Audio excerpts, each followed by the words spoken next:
Mengejutkan, Amarzoni tetap ditahan di lapas Nusa Kambangan usai jalani sidang.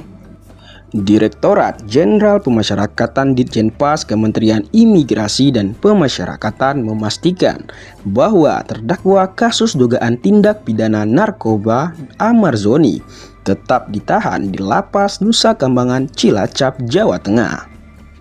Kasubdit Kerjasama Ditjenpas Rika Aprianti mengungkapkan dalam surat keputusan Amarzoni memang dipidana sementara di Lapas Narkotika Jakarta ketika melakukan proses persidangan.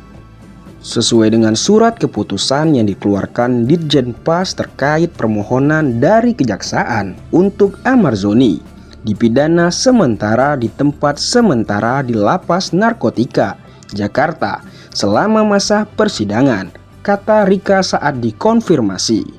Namun, kata Rika masih tertuang dalam surat tersebut, Amarzoni bakal kembali dibawa ke lapas Nusa Kambangan apabila usai melakukan masa persidangan.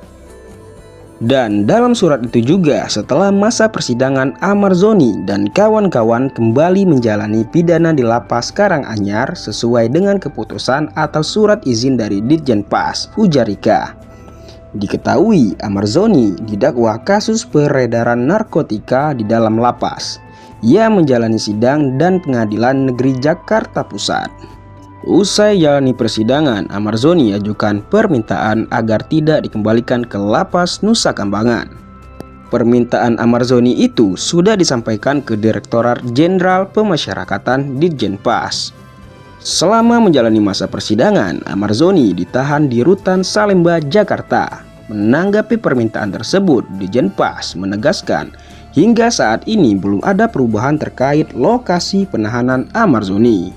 Sebelumnya, Amarzoni diketahui meminta tak dikembalikan ke lapas Nusa Kambangan karena merasa dirinya bukan penjahat besar. Saya berharap tidak dikembalikan lagi ke Nusa Kambangan, terangnya. Bagaimanapun, kata Amarzoni itu tidak proporsional baginya karena bukan tempat di situ. Saya bukan sebagai seorang penjahat besar yang harus dibikin seolah-olah dihancurkan hidup saya, papar Amarzoni. Dalam kasus ini, Amarzoni didakwa menjual narkotika jenis sabu di Rutan Salemba, Jakarta Pusat.